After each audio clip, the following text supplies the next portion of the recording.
Hello, everyone. Thanks, Ishaan, for a good start. Let's do it. My name is Vladimir. I'm a co-founder of Algebra. I would say that we are as Android for the DEXs. So every time when somebody make a DEX, it's better to use existing technology and improve this one than try to build something new. So we are the most powerful DEX engine in the world. Hey everyone, thank you for having me. I am the CTO and co-founder of Kwenta, and we are a decentralized perpetual futures exchange on Optimism Base and Arbitrum at the moment. If you've been following, we're in the process of being acquired by Synthetics. So things are changing, but our mission is still there, which is making sure that we're a platform for degens to trade on-chain. Hey guys, my name is Etienne. I'm building the ecosystem at Mellow. Mellow is a liquid restaking primitive on top of Symbiotic. We have north of 800 million TVL right now, and we're super excited to chat about ZK coprocessors today. Hello, hey guys, Sameep this side. I am co-founder of QuickSwap. So QuickSwap is one of the largest DEX on Polygon ecosystem, not just POS, like all of Polygon ecosystem, which includes CDK chains, ZK EVMs, and in the future chains connected to EigenLayer as well. So yeah, good to be here. I'm starting my Devcon week today, so I'm so excited. I absolutely love to hear it, and congrats again on the acquisition, Jeremy. Very exciting. I forgot to introduce myself. I'm Ishaan, protocol researcher at EigenLayer, and I wrote a blog post on intelligent DeFi. So really excited to be talking about intelligent dApps and what that means. So let's start there. What does it mean for a dApp to be intelligent? And let's also dive into your specific use case, because a lot of you guys are using ZK in some way or format, and would love to understand how does your app use ZK? Okay, so it's let me dive into AMM, so DEXs and all the stuff. So what we have found during the research that when you go to Uniswap or any other exchange, you will find there are a lot of pools with the same behavior. So the same different pairs, different blockchains, but completely the same behavior. And we found that if we want to make DEX or decentralized trading much more effective, you need to create own mechanics for every pool. For example, if you go to Ethereum, it will be a much more bigger trades than, let's say, on Arbitrum, because because of block size and so on, and block time, of course. So that's the way that if you want to build something effective, you need to be customizable and take into account much more features and what's going on the infrastructure side. So for our main application for our product is to understand how we could improve every pool to guarantee the best revenue for liquidity providers, the best trading experience, and that's how ZK helps to us. So maybe I will go the next one. Thank you. Yeah. So at Kwenta, we have a VIP loyalty rewards program that refunds or rebates our traders on our platform, similar to centralized exchanges, just based on how much volume you do, and you can hit different tiers. And the difference is we're on chain, and we actually worked with Brevis using their ZK co-processing to make this happen. We could have done this without Brevis, but the thing we would be missing is that just data integrity. So we could do it with a centralized server with a script, but in that scenario, just an example, there's nothing stopping Kwenta from tampering with the data that comes from the chain and inserting a malicious address or something like that, or even someone taking control of our server and inserting an address. So in our case, we worked with Brevis using ZK co-processing to ensure data integrity and prove all that data that we're using for this VIP program on chain. So in the case of Mellow, I guess there are two types of answers. The first one is Mellow as a customer of ZK coprocessors. I don't know if you guys are doing liquid restaking these days, but if you're doing it on Mellow, essentially you're going to get points from the restaking infra, you're going to get points from Mellow, you're going to get points from curators, which are parties that are actually issuing alert is on top of us.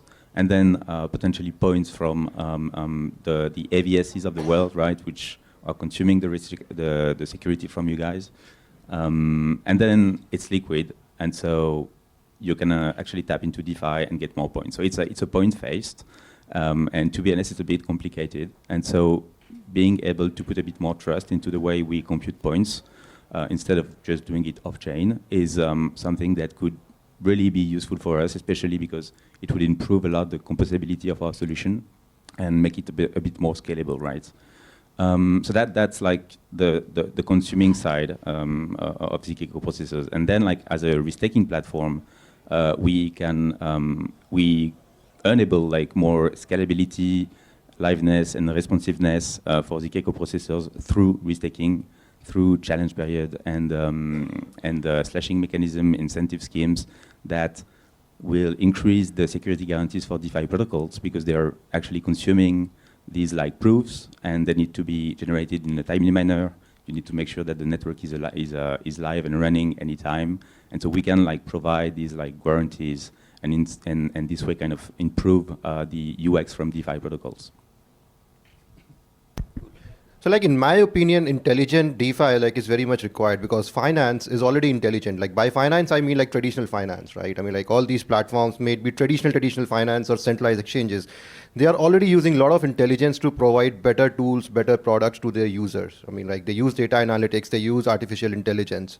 But that is something which is missing in DeFi right now. And the biggest problem was the EVM, right? Because EVM is a very limited set of operations, right? You can do a very limited set of things on EVM, plus like it's costly to do that, right? Like even if we want to do, let's say a volume-based fee tier on QuickSwap right now on EVM, we can do that, but the process will become complex. We'll have to write a very complex set of smart contracts, which will be expensive, plus it will open a new attack vector, right? Which we see every day in the smart contract world. So, but with ZK processors, with ZK, I think all those complexities can be removed very easily. Now, the only sole purpose of a smart contract can be to just verify the proofs, right? They do not have to generate the proofs. They do not have to do any complex computations. So the biggest attack vectors like is always around the computations. Like at QuickSwap, we have a code base of what, like 10 to 15,000 lines of code. And basically what it does, it swaps two tokens, right? Like that's the sole purpose of any DEX. And if you want to write that same thing in a Rust, I think it's 100 or 150 lines of code. So you have reduced a lot of attack vector when you start using off-chain systems, right? Plus you have a way to verify that on-chain. So I think ZK processors are the way to do that, like ZK coprocessors, sorry, right? So because you can do a lot of complex off-chain computation, send proofs to the on-chain smart contracts, can be verified. Now you can build virtually anything like which is there in the traditional finance. You can basically build Binance on DeFi. That was really well said, Sameep.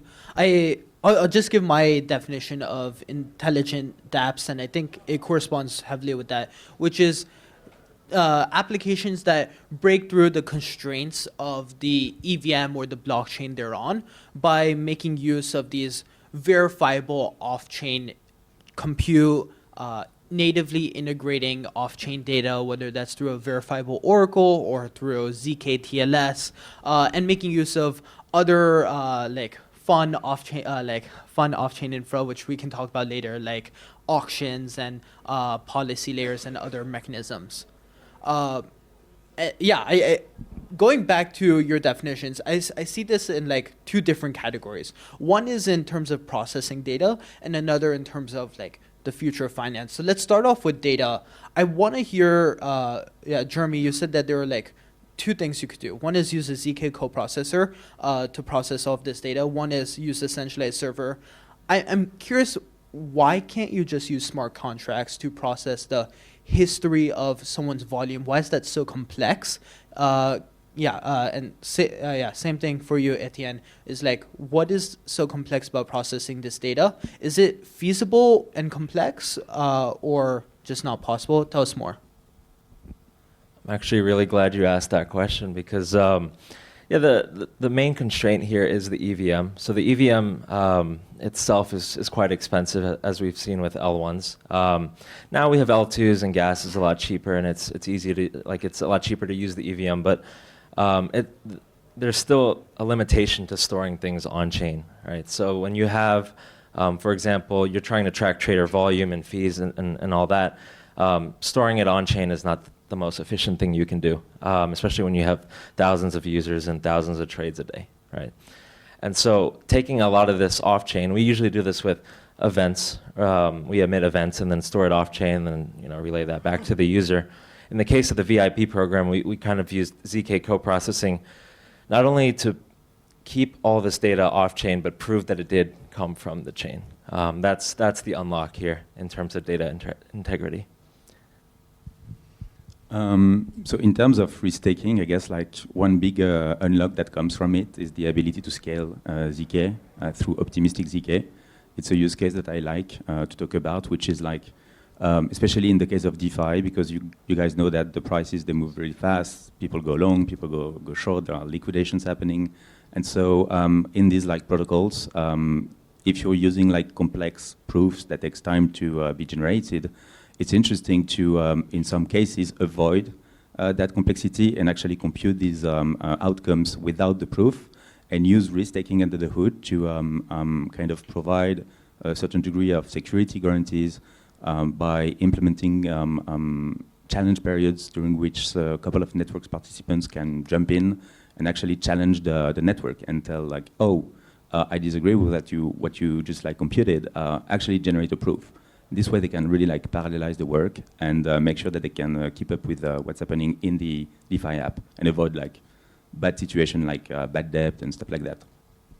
Yeah, I think what you guys said about both having some like making these computations efficient so that you can actually do them because it's hard to store on chain, and also the fact that they're verifiable, both of them resound a lot. And for those of maybe I spend too much time in verifiability land, but for those who don't understand verifiability as much and why it's important, but are also terminally online, just see on crypto Twitter, we've been talking about like how much money are people getting from their X payments. And people are saying, oh, Elon is simping over this one girl, so she's getting a lot more payments. With not that much engagement. And if this was done on a ZK coprocessor, then we could verify the exact data and calculations that would be necessary for like how people are earning their rewards. But that's a tangent. Let's go on to the future of finance. I'm curious, how can zero knowledge technology help promote like new innovative AMM designs? Thanks for the question. So I would just would like to add what previously told that we also have a multi-chain. So that's, for example, Algebra, we have like 44 DEX right now and like 30 blockchains which we operate on. And there are some DEXs, like Sameep already mentioned, QuickSwap on many chains. And of course, we want to use data from one chain to make some decisions on another chain. And then there's no way to do it on chain. So how you can get from Polygon smart contracts what's happening in mainnet? So that's impossible. It's not a way that you can pay a lot of gas or something. It's just impossible. So that's how we could use Brevis and ZK technology for this one. As for AMM design, one of the main goals for us is right now, it's like theory about toxic and untoxic flow. So untoxic flow, people who just want to swap, and toxic flow, people who want to make a revenue because they arbitrage on Binance and all the stuff. Like the dream when you can put liquidity and generate revenue without impermanent loss could be achieved by ZK and deep analysis of what's happening. So that's our main hope, I would say, for the next year in AMM. Yeah. Super exciting. Same question to you. Yeah, I mean, so for me, like, it's not just AMM, like, it's the entire finance. I think the purpose of blockchain, when it started was to change the way transactions are done, to change the way transactions are verified, to change the way transactions are stored, right? The main problem with the centralized system was, like, there was no way to verify whether something has been changed behind the scenes or not. Whether a certain algorithm has been actually followed or not. Like, there is no way to verify whether NASDAQ is actually following a time price priority algorithm or not. They are not preferencing any special broker, right, who is associated with them. There is no way to find that out in Binance, right? So the purpose of blockchains, the purpose of decentralization was to remove that particular thing, to provide verifiability, to provide immutability, right? So that was the goal. So I think with ZK processors, we can actually achieve that goal. So we do not have to rebuild the entire finance. We just need to add those components in, right? I mean, like finance is already good. In my opinion, like I love Web 2, right? So Web 3 is not here to kill Web 2. Like it's a next generation of Web 2, right? So we need to learn things from Web 2, like instead of just like, harassing Web 2 every time. It's bullshit. It's not bullshit, man. It's like 25, 30 years of work, right? So I think with ZK processors, we can actually achieve that. We can have the same level of user experience, which currently NASDAQ gives, which currently Binance gives, plus verifiability, plus immutableness. Like, just assume, like, if we had that sort of DEX, where you can have Binance level of experience, you have like milliseconds of order placing and order processing ecosystem, plus non-custodial assets, plus able to verify whether the algorithm is like time priority or not, right? If we have that on DeFi, like I think ZK Coprocessor is a successful invention. So I think that's the next level of DeFi or DEXs I am like looking at like in next, let's say 12 to 18 months.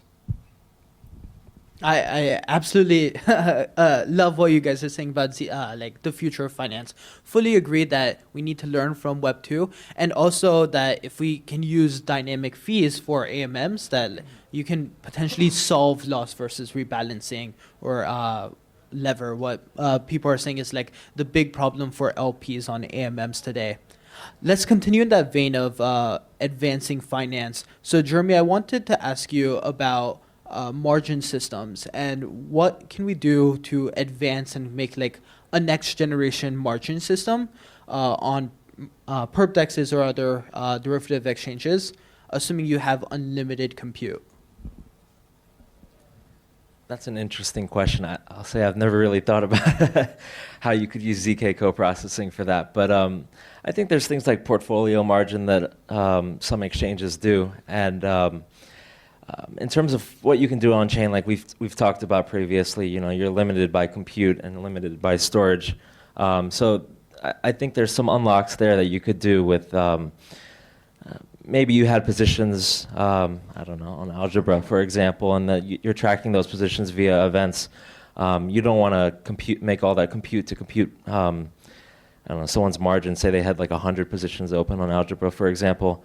That compute needs to pretty much be done off-chain, right? And so you can kind of use ZK proofs to generate a proof of balance or something like that and unlock more margin for traders. That's awesome. So you could effectively use these like AMM LP positions, which are typically hard to compute the value of, as collateral, or potentially give more like dynamic collateral or like dynamic margin requirements based off of how likely they are to get liquidated, stuff like that. Very cool.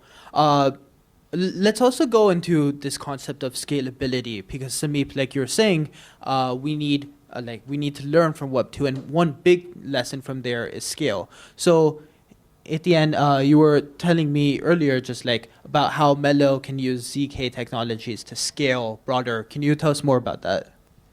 Yeah, I mean, like as I mentioned, like I think the big unlock is on the ZK, the optimistic ZK that I mentioned. That is something I'm really looking forward to kind of scale these like networks of ZK co-processing. And I guess like one thing that I really want to see, if we want to really be TradFi, if I may, is that we need more data, and that data is not on-chain, and there is just one way to do it today. It's through these networks and solutions, and so that's how we can scale as an ecosystem. And yeah, that's it. Makes sense. Sameep, Vlad, do either of you want to take that one as well? Yeah, so why not?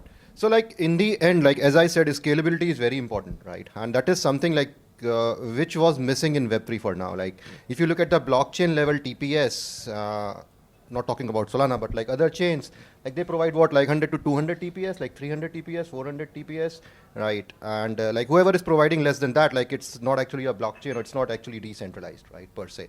So and when you talk about like Mastercards, Visa cards, or like other DeFi apps, so not DeFi, like financial applications, Nasdaq, Bombay Stock Exchange, like anything over there, like they are doing like hundreds of thousands of transactions per second, right? That's massive, right? So that's the scale you need. Like you need a planetary level scale in order to provide adoption, right? We talk about bringing millions of users onto the chain, but let's assume if there are like 100 million users actually using chain on daily basis, like the blockchain will not be able to basically scale that, or there is no blockchain in the world right now like who's able to actually support 100 million daily active users, right? I'm talking about daily active users, right? But with co-processing, right, where you can do like off-chain stuff, where you can do like complex off-chain stuff, off-chain, right, where you can choose your own technology stack. Like that's also very important. Like in EVM, you cannot choose your own technology stack. The only technology stack you have to use is plain old Solidity, right, which I think is no better than JavaScript. Like even JavaScript is like 100 times better than Solidity, right? So yeah, so with ZK coprocessors, you can actually use your own technology stack. You want to use Java, you want to use Rust, you want to use Go, you want to use C++, you want to use like maybe assembly, I don't know, right? You can use that, you can build your application and start verifying it on chain, right? So now that's the power of ZK coprocessors. Like that's the power of zero knowledge proofs, right? So now you can actually build a Facebook level application which is kind of decentralized. You can actually build decentralized Twitter. You can actually build decentralized Nasdaq, right? So that's where scale comes. Like scale will only come when you are able to process things off chain, where you are able to choose your own technology stack as per your need. Like I don't want to use Solidity for WhatsApp. I want to use Erlang, right? I don't want to use Solidity for in my ATM application. I want to use Java, right? So that's the level of freedom developers should have in order to build scalable applications, and that's not there in the EVM. But ZK processors, ZK coprocessors, we have that freedom, right? So once freedom is there, you can choose your own stuff, and then you can build optimized applications. And that's how scale comes. I'm loving this like line of reasoning that you can build anything you want and then just verify it on chain, because we have these ZK proofs that make it viable. And like Ezekiel is building this for AI as well. And I think the future of Web 2 is AI, but it sounds like the future of Web 3 is also bringing AI on chain. Do any of you guys have any thoughts on like how AI can be used on chain, whether that's in the future of finance with like intelligent DeFi or just any other intelligent dApps? Open question for anyone. I mean, see, and in the end, AI takes decision, right, to perform a certain action. That's what it does. Now, to bring it on chain, again, you need verifiability to basically figure out like how that particular action is taken, whether it's the correctness of that action, right? And if somehow you can generate proof for that, I'm not sure like how possible or feasible it is right now, because even ZK in its like very early stages, right? So I think in next couple of years, it might be possible, but in the future, like when it becomes possible, when you are actually able to prove a certain decision taken by AI was based on like what data sets, what models, and like how it's done. And if you can prove that on chain, that's it, right? In the end, it takes a certain decision and you take action on that, on the basis of that decision. Like that's what you do in DeFi as well, right? If you want to do a certain sort of like bot trading, so bot takes decision based on certain data sets, right? In case of AI, like it becomes a little more complex. Like even that particular bot can be an AI bot, right? So if you are able to put that particular information on chain and able to verify it, like that's how like artificial intelligence comes into play. For sure. So you said like put some stuff on chain, but how do we know what stuff we have to be putting on chain and what stuff it's okay for it to be off chain and just be verifiable? Etienne, did you have thoughts here? I guess like in the case of risk-taking itself, like AI could be quite useful. I mean, in the case of Mellow, if I'm going to talk about my project, it's like we're not creating LRTs ourselves. We're actually partnering with big companies, taking providers, hedge funds to create these LRTs and build businesses on top. And what I would love to see in the coming years is like AI-powered liquid risk-taking tokens that would be potentially like picking the AVSs on one side, trying to market the LRT to LPs on the other side, and actually building like profitable businesses that run on chain and secure the whole infrastructure.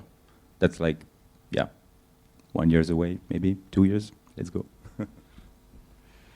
So what was the question? But let's talk about AI a little bit. So from our perspective, what we feel, and I believe Sameep also feels that it's still really hard for many users to use DeFi at the moment. So that's hard to understand how to put liquidity, how to make the trade, what the token I need to buy, and so on and so on. So of course, some AI products will come to the space and will optimize and implement some practices like liquidity managers, like meme token listings and all the stuff. So that's what we could expect. That let's see what kind of the projects will be launched there. And I just want to add that we forget about, I believe, transparency. So that's if we talk about NASDAQ, you can check the data. Here we have a story. We know that TVL of QuickSwap right now it's like 40 million, and we know this one. So for it's extra advantage if we talk about like real world, because okay, we feel data, we can check it, we can make ZK Coprocessor, but here we have also transparency. So nobody could change it, and I think that's extra power for DeFi and AI together. Really, we told you that you could do anything with ZK co-processing, and now we're trying to put LLMs inside of ZK proof. I mean, at the rate that ZK is advancing, it does feel like you can do almost anything. And then in terms of like AI unlocks, there's a lot there, I think, still to be discovered. In terms of, I think Sameep, you kind of mentioned it, but yeah, maybe you had like an AI bot trading on your behalf, right? And you can kind of verify that that bot is kind of acting in your favor or something like that. I mean, there's. You can see immediately that you can say if it's up or not. Yeah, as long as we're profitable from it, that's all. You said this word I actually don't understand. Profit? What is that? Sorry, I've been liquidated too many times. Okay. I love this conversation about AI. If you're working in AI, happy to talk about decentralized AI. EigenLayer, find me after. But I'm just going to shift to one of my favorite topics, which is MEV reduction and loss versus rebalancing. Yeah, so let's talk about Lever. So Lever happens because there are these off-chain exchanges and there are on-chain exchanges. Off-chain exchanges like Binance, they're processing transactions every like millisecond, every 5 milliseconds. And so the price is constantly updating. And then on Ethereum mainnet, prices are updating every 12 seconds. Within those 12 seconds, let's say each starts at $1,000. We're higher than that. Each starts at $3,500 and it goes to, let's say, $3,600. But on the on-chain exchange, it's still $3,500. So someone's going to arb the $100 on the pools, and who's left holding the bag? It's actually the LPs at the end of the day. And then they provide worse price spreads to traders. And I think this is really preventing us from moving finance on-chain. So let's dive deeper into potential strategies to mitigate loss versus rebalancing. We talked briefly about dynamic fees. Happy to go further there. There's this concept of auctions, wherever direction you want to take it. Yeah, whoever wants to take this first. So it's like the problem which we work day and night. So right now we see like 3 main directions. One is already discussed dynamic fees. So, for example, based on so right now straight it's something someone buy, the next buy. So we need to decrease the fee, so increase the fee because like looks like that everyone is buying. So we could somehow find a golden mean here. Dynamic fees. The next one is auction. So there are, if you see a lot of people see arbitrage opportunity on Binance. It means that everyone wants to make a trade on DEX at the moment. So that's somehow we can get extra profit from them instead of MEF, right? So it's they pay right now to block producers, and we can take it to the DEX now. And the third one, as we already discussed, it's understand what kind of the user do we have right now. And I believe that's a great way that what we feel right now in Algebra, that right now we have a pools which could be customizable, And different type of the groups start building own pools. For example, you can create your own pool just like for you and your 4 friends and for your token.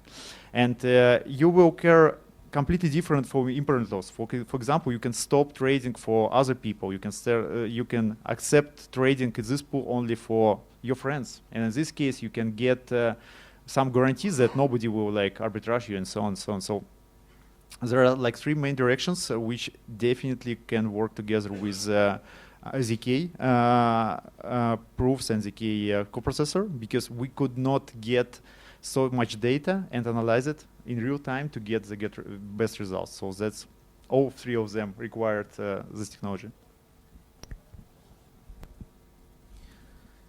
Yeah, that's a good point. I mean, in terms of like Kwenta, we don't have to deal with rebalancing and MEV as much, but I think you raise an interesting point there, because there's a concept in traditional finance called like dark pools, and institutional traders really like dark pools because it's a way to trade OTC without moving the market, without like doing it outside the open books that everyone sees. In terms of MEV, I think there's some unlock there, just protecting those institutional traders and making sure that they can match with other institutional traders without affecting books. So, I mean, in the not too distant future, I think Hyperliquid and all those other perpetual exchanges on chain are already like working their way into order books, but I could start to see a lot of dark pools show up using this ZK coprocessing technology. So in the case of like what risk-taking could unlock in terms of UX during the intra-block kind of periods is like, I like the combination of like pre-confirmation networks and things like intents, where you can actually like get like from a UX point of view, the end user can get like a confirmation and an instant like output in its wallet, right? And someone else is actually bearing the risk, the arbitrage risk, like the price risk, for instance. And that risk is actually borne by like the risk taker itself, which is putting at risk like ETH, for instance. And so that's like the kind of like UX improvement or unlock that could come with the combination of risk taking and DeFi apps.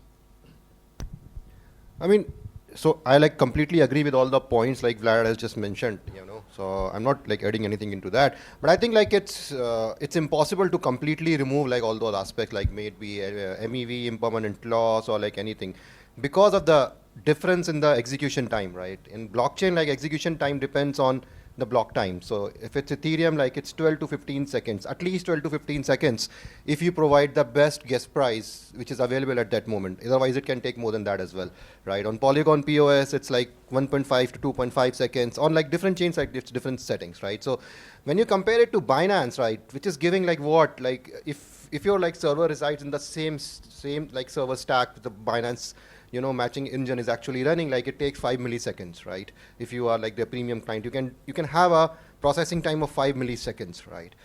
So no blockchain can actually match that, like 5 milliseconds. So there will always be this gap, right? Either like it's 5 millisecond to 15 seconds, or 5 millisecond to 2 seconds, 5 millisecond to 1 second, right? You cannot bridge that gap. Like even if you're using a ZK coprocessors, right, to send information for the rebalancing, even that particular information will take 12 seconds to reach to the blockchain, right? So yeah, we can reduce that using all those techniques, but I think like it cannot be completely removed, in my opinion. Yeah. Yeah, just would like to add that unfortunately, sorry for telling this one, not everything could be designed with ZK coprocessing, because sometimes we need real-time data. So, but we still need a time for like Brevis and others to understand the data, to create a proof, and we can provide this. But sometimes it doesn't work. So we need to immediately react, and we need another technology sometimes for this one. It sounds like a combination of moving the like ZK coprocessors or like other intelligent applications, maybe auctions, to reduce the current effects of lever. Plus moving liquidity on chain so that price discovery happens on chain and people on Binance are shifting to like match the on chain price rather than vice versa. Maybe I'm too optimistic in that sense. And third is more real-time blockchains, what we're seeing, like Mega ETH is saying 10 milliseconds, or I believe Monad also has pretty fast block times. I'm not as familiar with their numbers. And so like a combination of these technologies will help us push forward into the next generation. Okay, yeah. So going from there, I think we're running low on time, so I'll ask the last question, which is, there's a lot of builders out here who are interested in like ZK coprocessors and other ZK technology. They want to start building intelligent dApps. Where do you recommend they start looking and exploring? Yeah. So it's really hard. So it's I feel it's the time when it was Flash loan was created. You remember? So it's completely unforgettable. You cannot believe that it's possible. So you can take any amount of money without any part from your side. So it was crazy. The same I feel the kids are processing right now. So we have a lot of data which we never even think we can use it, because we design our products like a smart contracts. We know this data was exist, but what we can do is this one. So right now we should completely view on different point of this one. So to see what data we have and try to divide, understand what data we could get from this one, and based on this create something new. So I would say that it will be a data-driven development to understand what we have, analyze it, and to think what kind of new information we could get from this one, and then design the products in DeFi. Yeah, I think there's a lot of things you can do with ZK, and I'd encourage anyone to start exploring down that avenue. But I just read about it yesterday, the ZK TLS stuff that's been going on, and that's pretty cool. So at least from my understanding, it's a way to interact with Web 2 data. For example, interact with Web 2 data on chain. So for example, if you wanted to write a loan for somebody using their bank statements from their like Web 2 traditional bank account, that's a cool unlock you could do with ZK TLS. And I'd encourage anyone to start exploring that, because once you start tapping into like Web 2, there's just so many opportunities. Another one just came to me right now, but like for example, if you had a vault service like Athena, right, for example, and you have people depositing funds on chain, but all the market making happens off chain on Binance or anything like that, basis trading and all that. You want to make sure that there's a proof of reserves, but two, that the funds are actually being used properly off chain. So it's there's a lot of unlocks with ZK proofs in that direction as well. I guess I'm not technical enough to give advice to devs, but from a product point of view or vision point of view, what's pretty cool is that like for the first time we're like pretty close to be able to beat Web 2 competitors. We have the same kind of like ability to use the same stack, ability to attract the same devs, ability to produce the same outputs. Thinking about like miles, again talking about points because it's a problem here, but like you can do miles programs like airlines, you can do points like Revolut is doing, and get closer to your customer, right? And it's just one use case, and it's like anyone can actually come. Like you're not constrained by the on-chain DeFi solidity kind of thing that we've been used to. You can really like unlock new use case, and I think it is actually highly possible that these like new products will come from people outside of the crypto ecosystem and not just us. We're just like too focused on the usual constraints.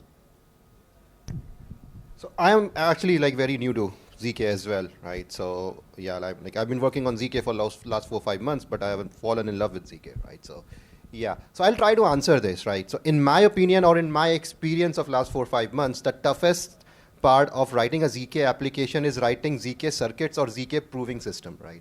In my opinion, like that's the toughest part, and that's the part like which plays a major role in the scalability as well, because to generate a ZK proof, it's a costly affair, like both from the hardware point of view, plus from the time point of view as well, right? And the more complex your application is, and the more complex your proof is, you'll need a better hardware, and the processing time of the ZK proofs will increase as well, right?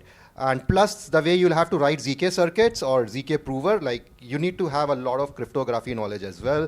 You need to understand how to write circuits and stuff. So in my opinion, like if you are starting new, instead of like going into all those details, you should use like general purpose provers like RISC-0, Succinct, SP1.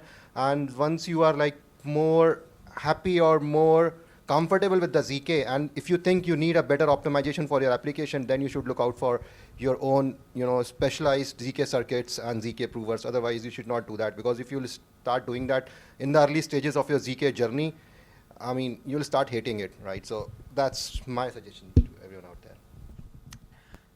Okay, guys. I think this is awesome, and really what we're saying here is that verifiability enables you to build effectively whatever you want off-chain and then make it verifiable on-chain, whether that's through ZK coprocessors or through other technology, and happy to talk more about that after.